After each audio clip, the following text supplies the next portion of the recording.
Assalamualaikum waalaikumsalam warahmatullahi wabarakatuh.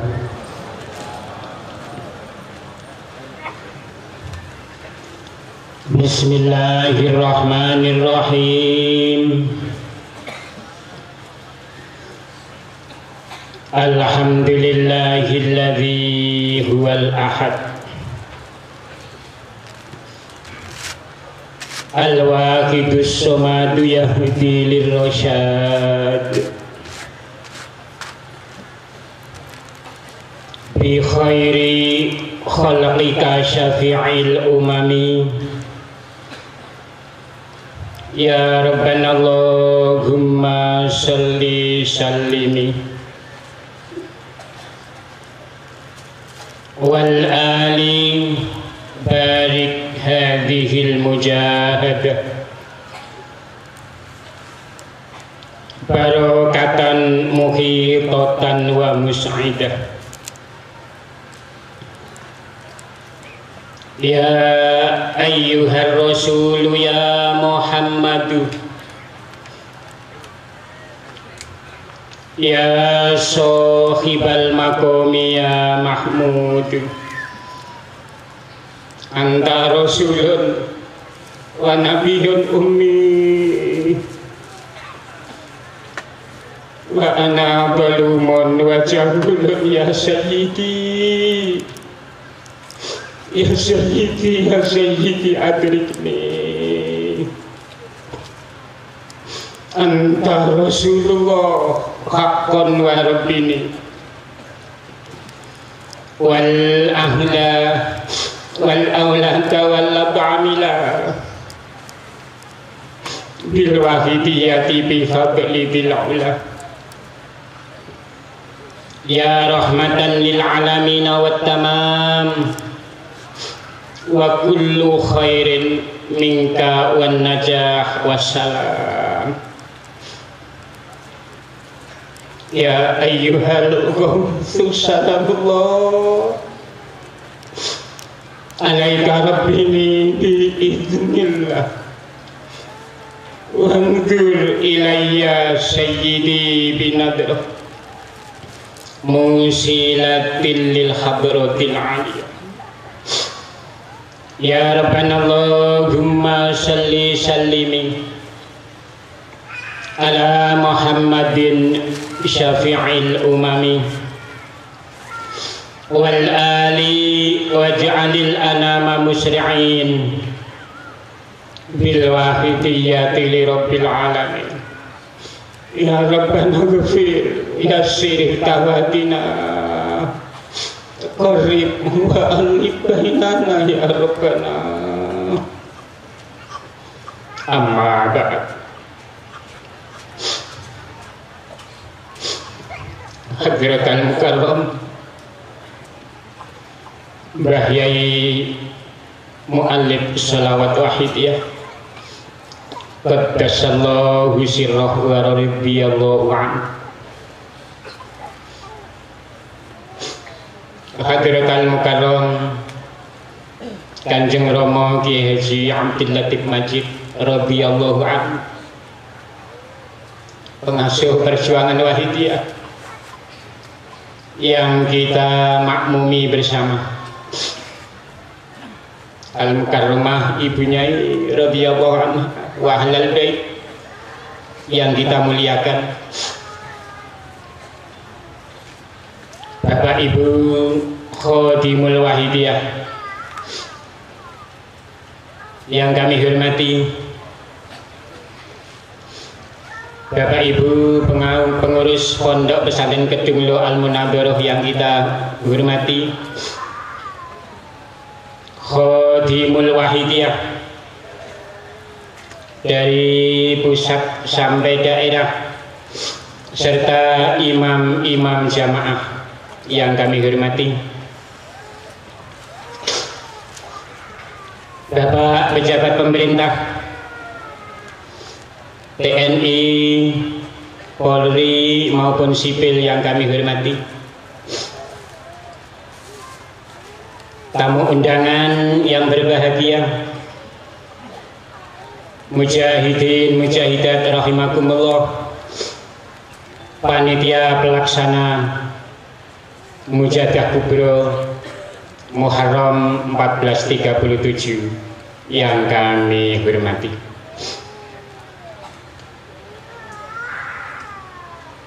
Untuk menyingkat waktu, izinkan kami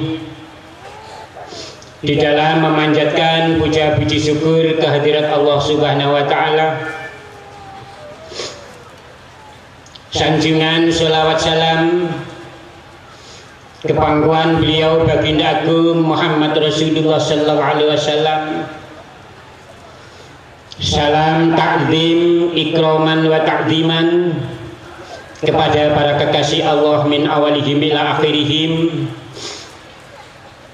khususnya kepangkuan beliau Ghausatuz Zaman radhiyallahu ta'ala an. Kami makmum para petugas yang terdahulu.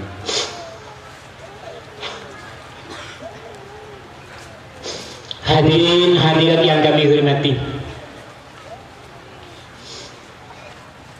sebagaimana kita ketahui, malam ini adalah gelombang pertama di dalam rangka Mujadah Kubro Muharram 1437 Hijriah yang diperuntukkan kepada Khodimul Wahidiyah dari pusat sampai daerah serta imam-imam syam'ah.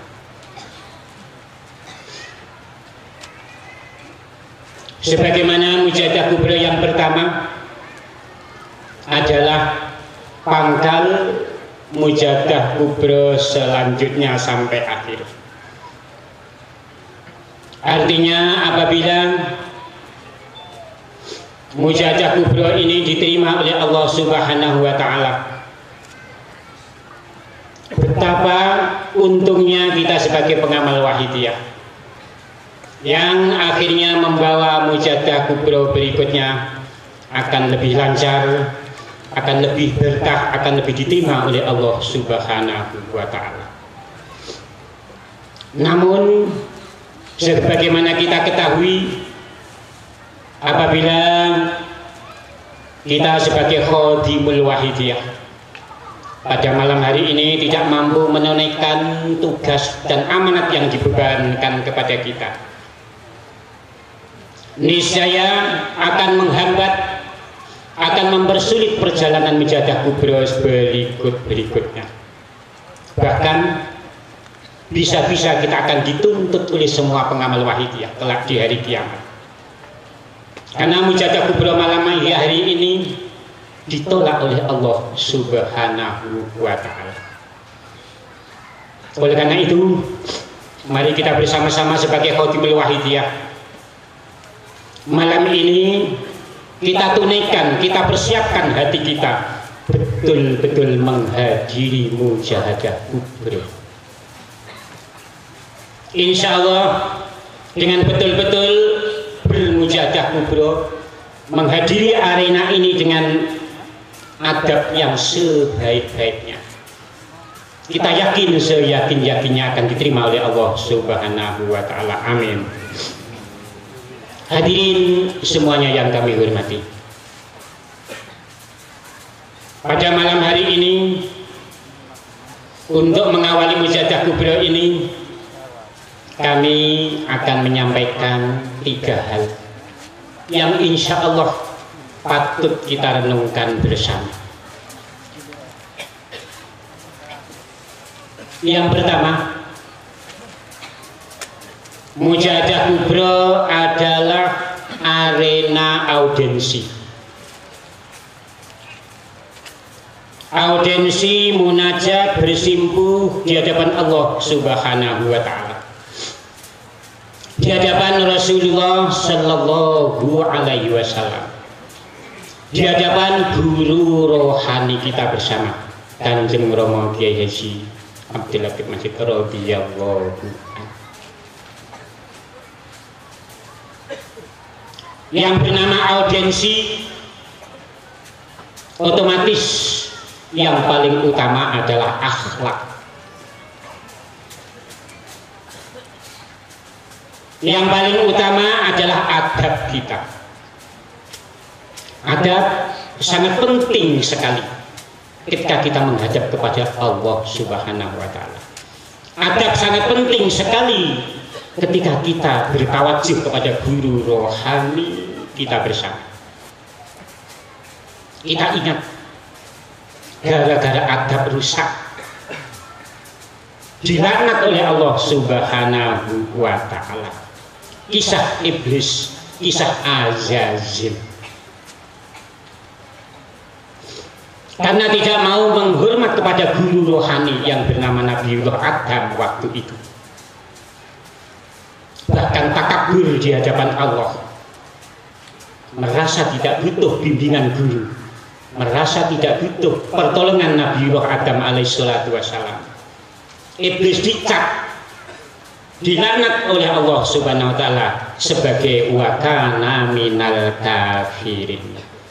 Dan ia iblis tergolong orang-orang yang tertutup dari rahmat Allah, tertutup dari makrifat kepada Allah Subhanahu wa Ta'ala. Oleh karena itu hadirin Khotimul Wahidiyah, pada malam hari ini mari nanti kita bersama-sama bersimpuh jiwa dan rohani kita untuk memohon doa restu Hadratul Mukarram Kanjeng Rama Kyai radhiyallahu an, guru rohani kita bersama. Yang kedua, Mbah Yai Mu'alif Salat Waidiyah Qaddarsallahu sirah wa radhiyallahu an, yang sering didawuhkan oleh beliau Hadratul Mukarram Kanjeng Rama Kyai radhiyallahu an, bahwa setiap pengamal wahidiyah adalah penyiar wahidiyah. Setiap pengamal wahidiyah adalah pejuang wahidiyah. Artinya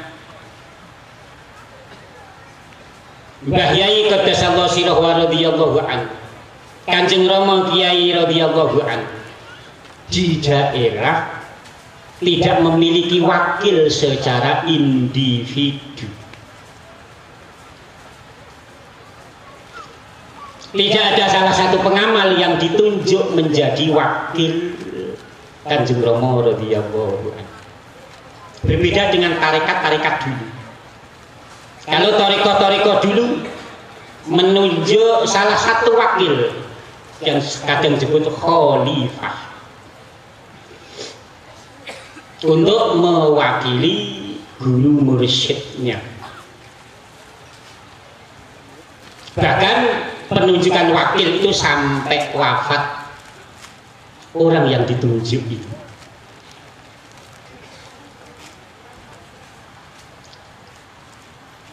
Sedangkan di dalam perjuangan wahidiyah, Mbah Yai Qaddasallahu sirrahu wa radhiyallahu an tidak menghendaki yang demikian.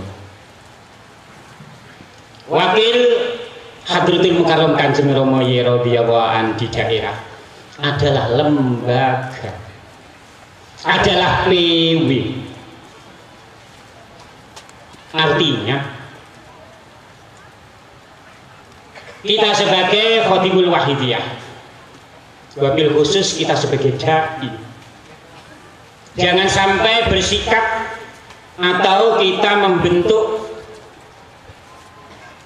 kewibawaan individu yang sepadan dengan kewibawaan PW, lebih-lebih mengalahkan.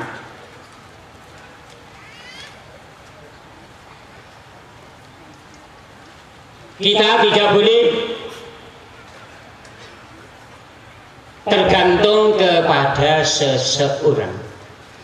Mbah Yai Qaddasallahu sirrahu wa radhiyallahu anhu dulu pernah memberi gambaran dalam fatwa amatnya di dalam Mujadah Kubro seperti ini. Di dalam mengelola perjuangan seperti orang menanak nasi. Ada yang jadi tungku, ada yang jadi api, ada yang jadi gandang kukusan, ada yang jadi air. Semua mengelola agar nasi itu masak. Masing-masing tidak boleh merasa paling berjasa. Satu contoh, Tungku berkata, wahai kawan gandang, wahai kawan air, wahai kawan api, yang paling berjasa menanak nasi ini adalah aku. Tidak boleh demikian. Begitu pula air. Oh tidak, Tunggu, yang paling berjasa adalah aku. Disanggah oleh gandang kembali. Tidak kawan, aku yang paling berjasa. Tidak ada aku, tidak tanak nasi itu, tidak masak nasi itu. Begitu pula saling menunjukkan ego. Tetap yang penutup yang di atas. Kawan, semua bukan kamu yang berjasa, sayalah yang berjasa. Jika uap air itu melambung ke atas, tidak mungkin nasi beras akan menjadi nasi. Hadirin hadirat semua yang kami hormati, Mbah Yai Qaddasallahu sirrahu wa radhiyallahu anhu pernah memberi gambaran yang sedemikian ini. Kita antara PW, antara dai, antara DKW, antara pengamal, kedudukannya adalah sama. Pengamal yang awam, pengamal yang alim, pengamal yang miskin, dan pengamal yang kaya, kedudukan di hadapan Allah wa Rasulihi sallallahu alaihi wasallam wa ghawu fi hadzal zaman radhiyallahu an setara. Sebagaimana orang pergi haji. Orang pergi haji itu kaya miskin pakaiannya satu sama, tidak ada yang baik, tidak ada yang buruk. Begitu pula seperti orang sholat. Ketika jamaah sholat, jamaah Jumatan, makmum yang paling depan dengan makmum yang paling belakang nilainya sama, tinggal khusyuk takwanya kepada Allah yang membedakan. Antara pengamal tidak ada bedanya di hadapan Allah wa Rasulihi sallallahu alaihi wasallam. Yang membedakan antara kita adalah takwa kita, mahabbah kita, kepangkuan beliau Rasulullah sallallahu alaihi wasallam wa ghawthi hadzal zaman radhiyallahu taala.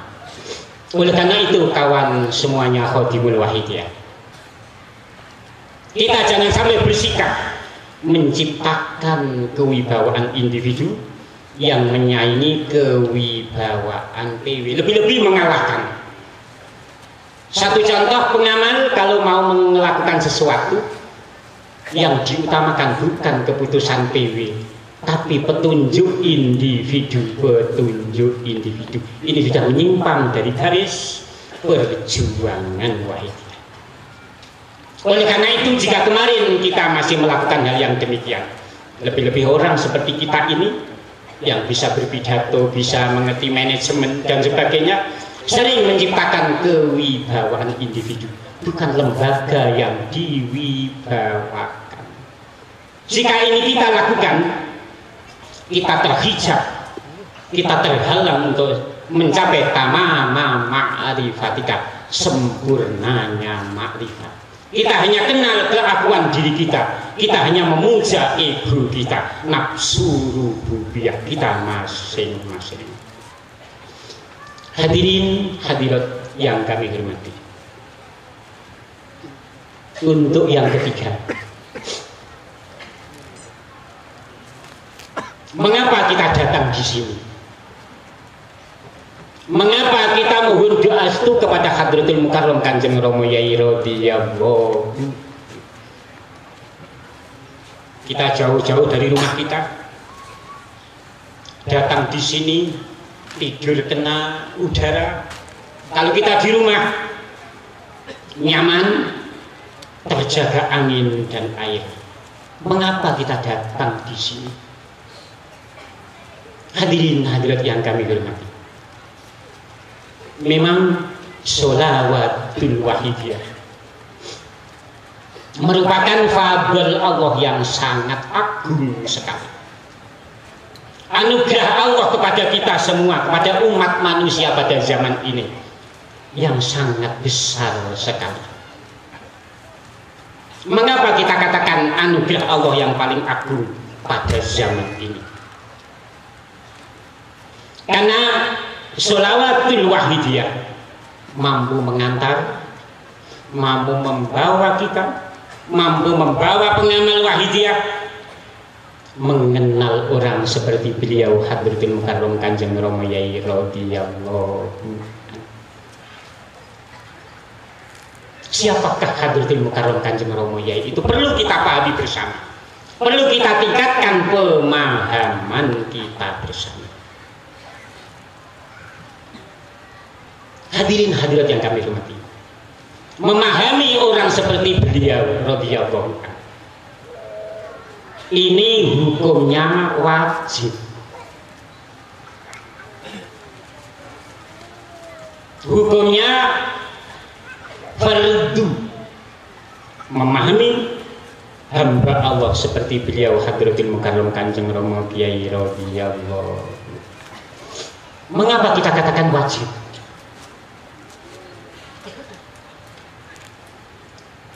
Hamba Allah seperti panjenenganipun ini ada sejak dulu kala. Ada sejak zaman Nabiullah Adam alaihissalatu wassalam. Almarhum ganti, almarhum ganti. Hanya saja kalau dulu Nabi Muhammad SAW ke belakang karena membawa agama, membawa syariat, membawa kitab suci, beliau itu disebut nabi dan disebut rasul. Setelah Nabiullah Rasulullah Muhammad sallallahu alaihi wasallam, beliau disebut al-Ghaus, beliau disebut Sultanul Aulia karena beliau tidak membawa ajaran, tidak membawa agama, tidak membawa kitab suci, melanjutkan dan menerjemahkan makna yang terkandung dalam kitab suci Al-Quran dan hadis Rasulullah Sallallahu Alaihi Wasallam. Hadirin hadirat yang kami hormati, mengapa dikatakan fardu ain? Para ulama-ulama tasawuf, para ulama-ulama sufi mengatakan wajib memahami piantun kados panjenenganipun Hadratul Mukarram Kanjeng Rama Kyai radhiyallahu. Mengapa demikian? Karena keberadaan beliau itu fakta kehidupan. Bukan berarti tidak ada kemudian diyakini ada, dibayang-bayangkan, bukan demikian.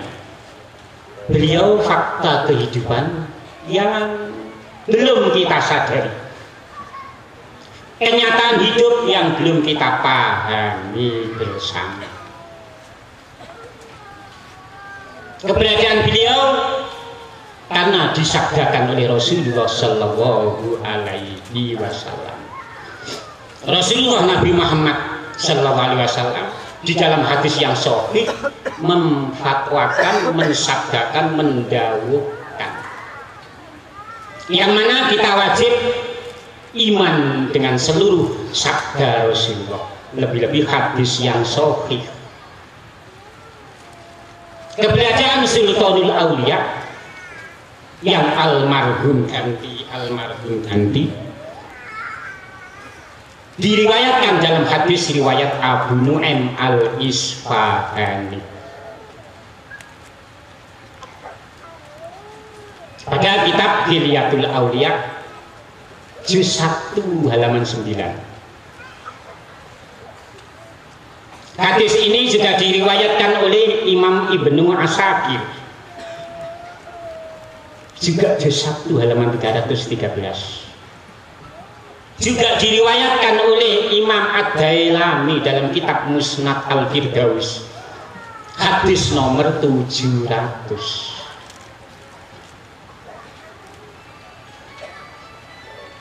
Yang redaksinya adalah walillahi fil ardi salatsumi'ah. Allah dalam makhluk ini memiliki hamba yang 300. Qulubuhum ala qalbi Adam, artinya seperti malaikat Nabi Adam alaihi salatu wassalam.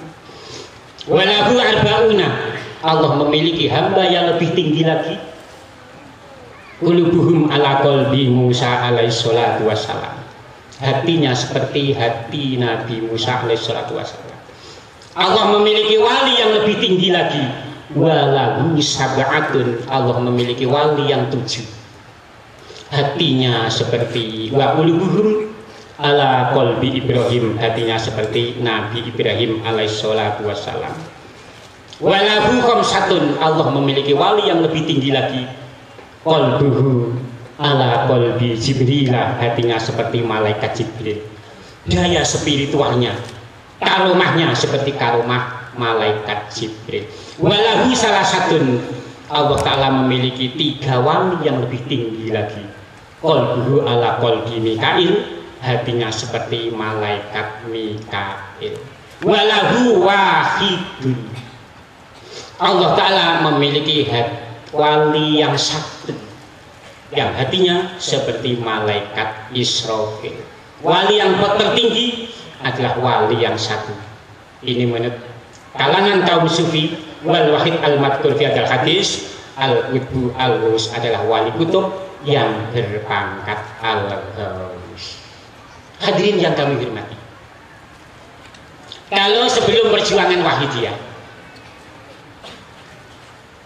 persepsi kita di tengah-tengah masyarakat sering salah paham. Ghaus ada di alam barzah. Ada lagi yang menyimpan pemahaman kita.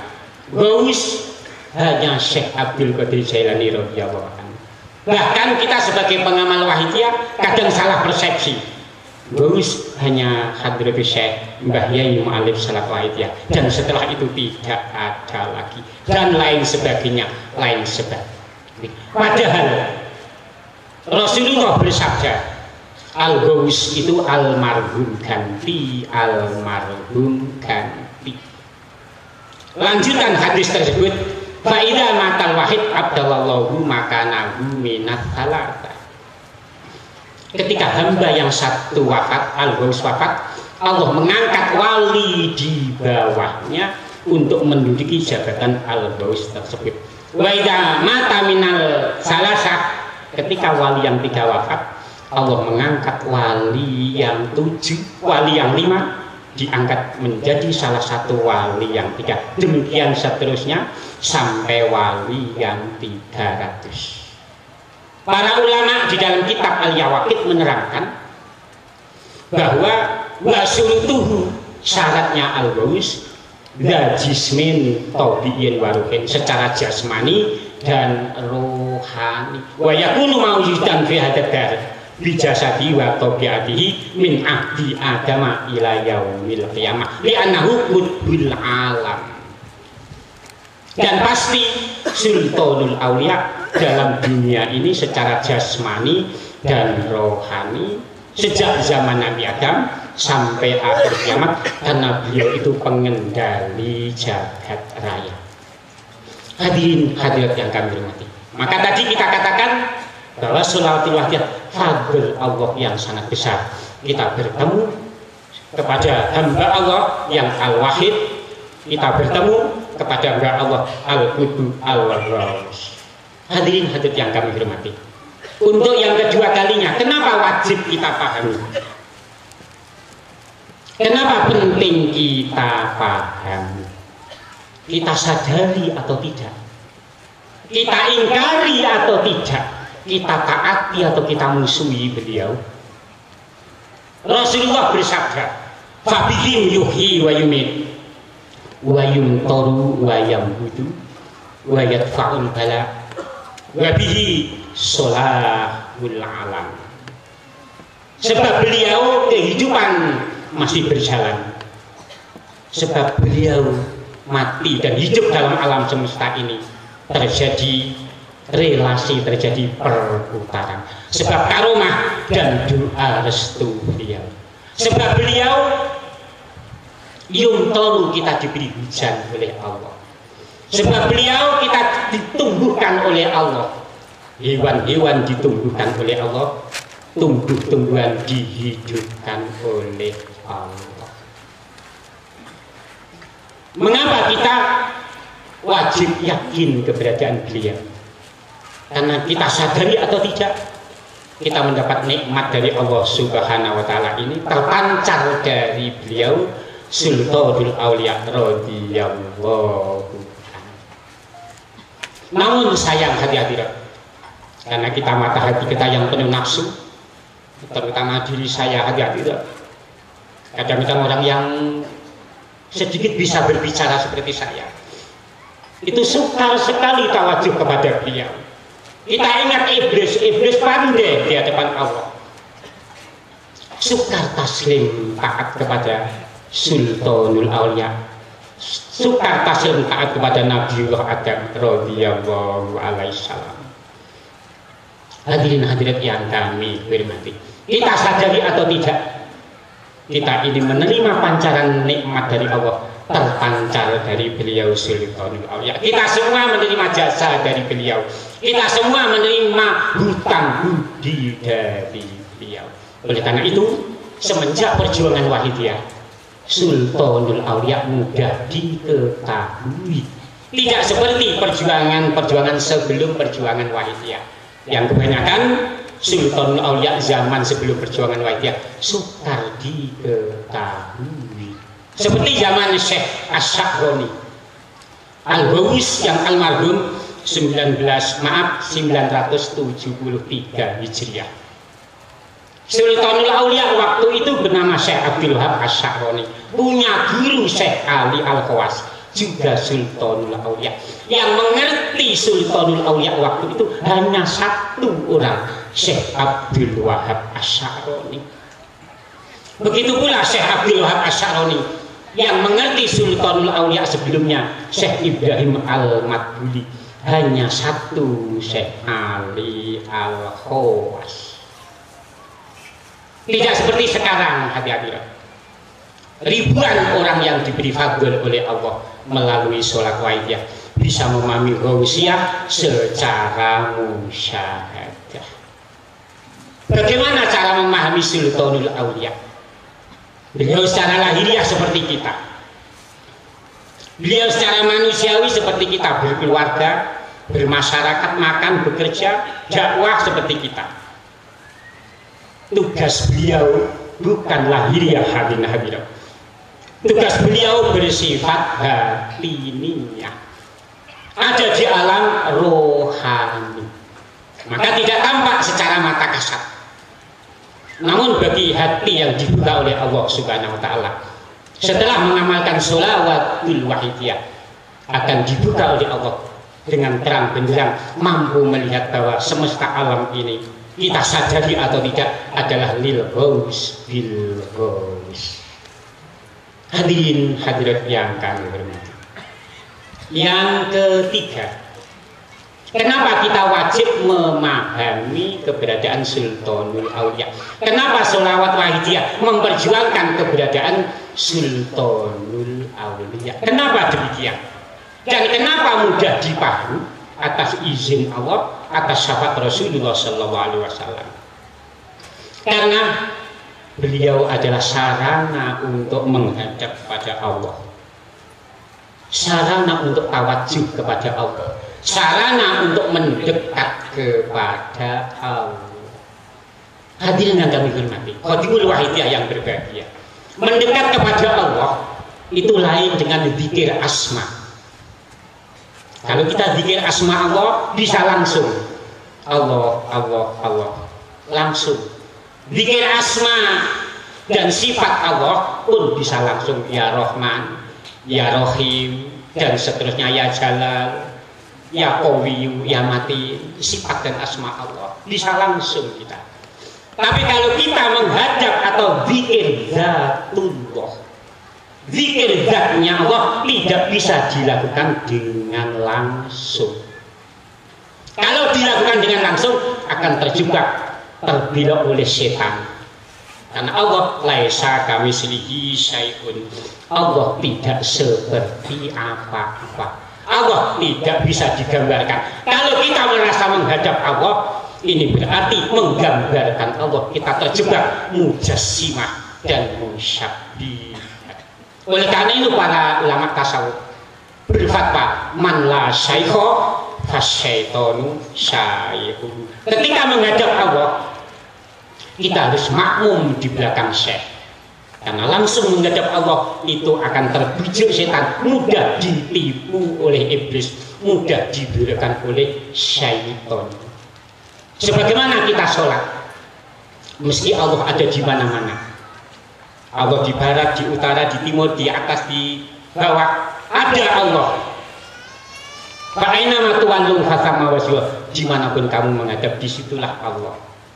Namun ketika kita mau sholat, namanya menghadap Allah, kita harus tawassul dengan Ka'bah. Kita harus tawassul dengan Baitullah, dengan makhluk yang diizinkan oleh Allah Subhanahu wa Ta'ala. Bukan makhluk pilihan kita, bukan pilihan kelompok kita, makhluk yang ditentukan oleh Allah, yaitu Baitullah. Begitu pula untuk tawajuh, kesempurnaan agar selamat dari bujukan setan, selamat dari tipu daya iblis, kita harus makmum tawassul kepada Sultanul Auliya. Hadirin semuanya yang kami hormati, demikianlah di antara keagungan dan fadl sholawatul wahidiyah. Yang terakhir hadirin, sholawatul wahidiyah juga membawa kita menyadari siapa diri kita. Diri kita ini manusia yang berlumuran dosa. Diri kita ini manusia yang sering, kalau orang lain mengetahui hati kita bersama, jijik hati-hati. Jasmani dan rohani itu sama hati-hati. Jasmani setiap saat mengeluarkan kotoran. Itu keringat, itu kotoran dari hidung, kotoran dari telinga, kotoran dari mulut. Semua berbau tidak sedap. Begitu pula rohani kita hati-hati. Setiap saat rohani kita mengeluarkan kotoran, ujub, riya, takabur, syirik, munafik. Alhamdulillah dengan sholawatul wahidiyah kita diberi hidayah oleh Allah, dituntun bayai, dituntun Kanjeng Rama Kyai radhiyallahu anhu. Pelan-pelan hati kita terbuka, mampu melihat aib kita bersama. Hati-hati. Jika kotoran ini tidak kita cuci, hati-hati. Semakin tambah jam, tambah waktu, tambah hari, semakin baunya busuk. Ibarat jasmani yang tidak pernah kita mandikan, pasti baunya tidak enak. Ibarat mungkin rokib atlet mencatat amal kita, pakai masker mungkin, hati-hati. Karena baunya rohani kita, ujub, riak, dan takabur. Oleh karena itu hati-hati. Pada kesempatan ini kita bersimpuh di hadapan Kanjeng Rama Kyai radhiyallahu anhu untuk dibersihkan bersama. Hati-hati. Ada salah satu pengamal.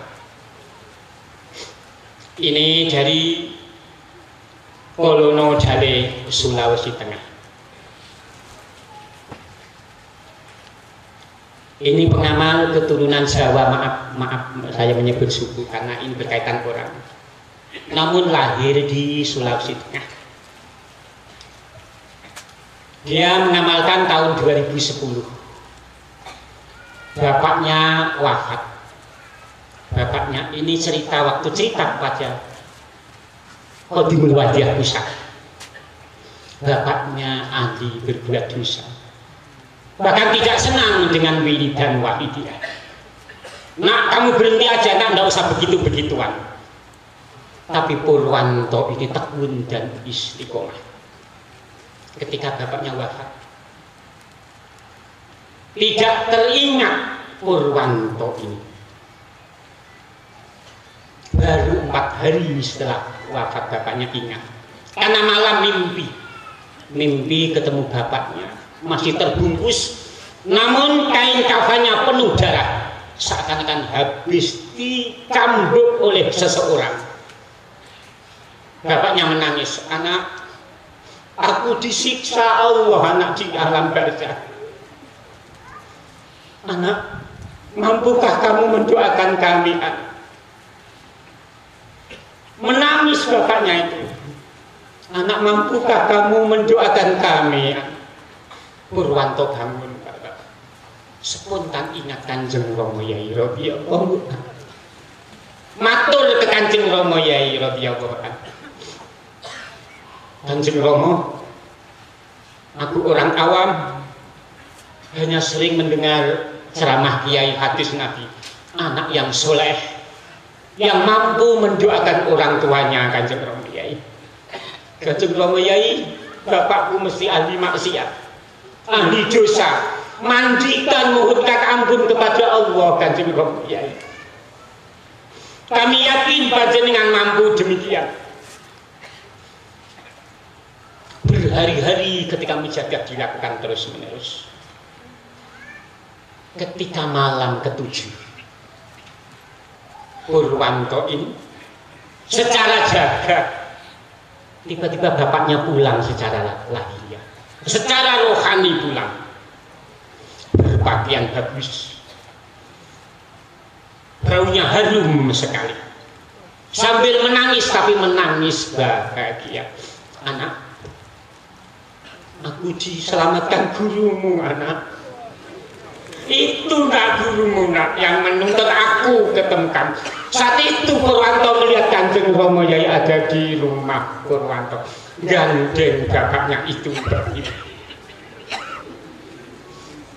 Ini pengalaman lahiriah yang nyata. Ini pengalaman Sultanul Auliya. Seperti zaman Syabdul Qadir Jalani radhiyallahu anhu, sering menolong keluarga orang tua muridnya yang sengsara di alam barzakh. Ternyata guru rohani kita yang Kanjeng Rama Yai secara lahir di sini, santrinya ada di Sulawesi Tengah, di daerah transmigrasi pada Bapak. Menjerit dengan Kanjeng Rama Yai. Kanjeng Rama Yai hadir membela bapaknya. Kemudian pertanyaannya, kita sebagai Khatibul Wahidiyah, kita sebagai pengamal Wahidiyah, punya bapak yang sama, punya ibu yang sama. Untuk itu mari kita bersimpuh dengan Kanjeng Rama Yai. Mampukah kita membela orang tua kita? Ataukah kita biarkan orang tua kita disiksa dalam alam barzakh, Bapak Ibu? Anak durhaka kalau begitu kita. Anak yang tidak tahu dibesarkan orang tua. Untuk itu wahai santri, Bapak Ibu yang di rumah, Bapak Ibu kita yang di rumah, mencarikan uang untuk kita. Mari kita mohon Kanjeng Rama Yai radhiyallahu mendoakan agar Bapak Ibu kita yang masih hidup diberi husnul khotimah, dan Bapak Ibu kita, guru-guru kita yang di alam barzakh, yang dulu pernah mendidik kita, diampuni oleh Allah. Kanjeng Rama Yai. Al-Fatihah.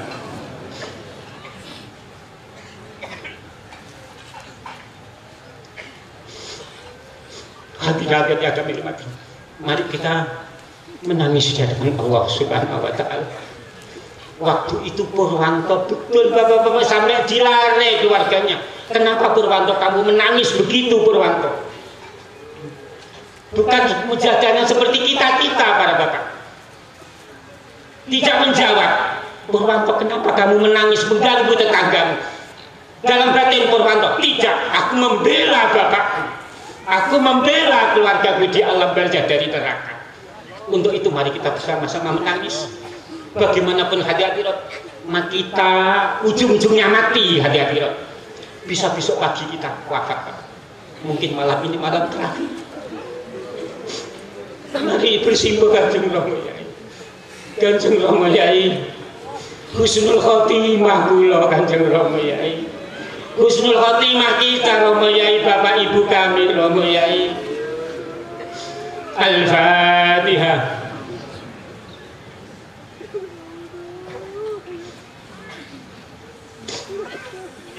Ya syafi'al khalqi salatu wassalam alaika nurul khalqi hadiyal ana wassalamu waruka ba'akribni faqabdulam tu abada warfini walaisali ya sayyidi siwaka fa intarida kuntu syaksun halika ya sayyidi ya Rasulullah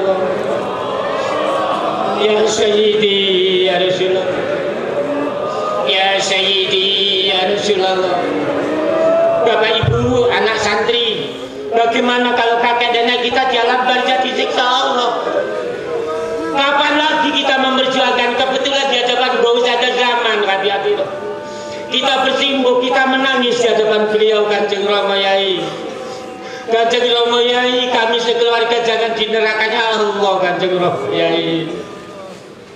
Ya ayyuhal ghawthu salamullah alaika rabbini bi idznillah wa nuzur ilayya sayyidi binadrah musilatin lil hadratil alim ya sayyidi ya ayyuhal ghawth ya sayyidi ya ayyuhal ghawth ya sayyidi ya ayyuhal ghawth ya sayyidi ya ayyuhal ghawth ya sayyidi ya ayyuhal ghawth.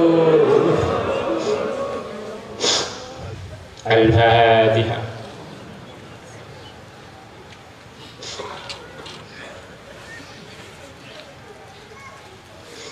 Demikian apa yang dapat kami sampaikan.